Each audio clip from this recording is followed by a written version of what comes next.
एक दिन बच्चों ने पिकनिक जाने की बात कही। ये सुनते ही अंकिता की रूह कांप गई, क्योंकि उसे एक पुराना किस्सा याद आ गया। ये बात तब की है जब अंकिता 10वीं क्लास में पढ़ रही थी। एक दिन टीचर ने पिकनिक का प्लान बनाया था। अपने सभी दोस्तों के साथ अंकिता ने भी जाने के लिए हां कर दी। पिकनिक पर जाना था पावागढ़। पूरा स्कूल पिकनिक जा रहा था, इसलिए करीब 30 बस सभी बच्चों को ले जाने के लिए तैयार थी। अंकिता अपने दोस्तों के साथ सबसे पीछे वाली बस में बैठ गई। सभी हंसते मस्ती करते हुए बस से जा रहे थे। तभी कुछ दूर जंगल के पास पहुंचकर उसी बस से तेज आवाज आई। ये वक्त रात के करीब 1:30 बजे का था। ड्राइवर गाड़ी से बाहर निकला तो उसे पता चला कि टायर फट गया है। ड्राइवर ने सबसे कहा कि बस का टायर बदलने में करीब 2 घंटे लगेंगे। आप सब नीचे उतर जाइए, मैं इसे बदल देता हूं।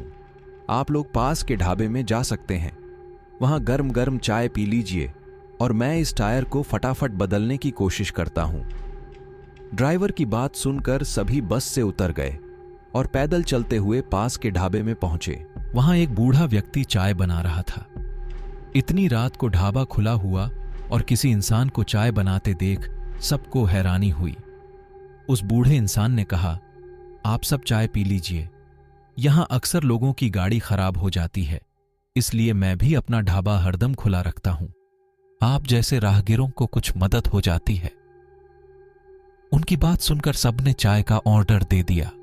उन्होंने कुछ ही देर में सबके लिए चाय बनाकर मेज पर रख दी। चाय पीते हुए अंकिता की आंखें एकदम ढाबे की छत की तरफ गईं। वहां अंकिता ने एक औरत को सफेद रंग की साड़ी में खुले बाल लहराते हुए देखा। कुछ देर बाद वो जोर जोर से हंसने लगी। भले ही हंसने की आवाज किसी को सुनाई नहीं दे रही थी, लेकिन अंकिता ने उसे मुंह खोलकर हंसते हुए देखा था।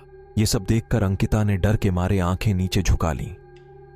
कांपते हुए किसी तरह से अंकिता ने चाय दोबारा पीना शुरू ही किया था कि उसी वक्त जोर जोर से किसी के चिल्लाने की आवाज जंगल की ओर से आई। ढाबे में बैठे हुए सभी बच्चे और टीचर उस आवाज को सुनकर डर गए। सबको डरा हुआ देखकर उस बूढ़े इंसान ने कहा कि मैं देखकर आता हूं क्या हुआ है, आप लोग यहीं बैठे रहो। इतना कहकर वो आवाज की तरफ बढ़ गया। तभी एक लड़की को खून की उल्टी लगातार होने लगी। उसको देखकर सबकी हालत और खराब हो गई।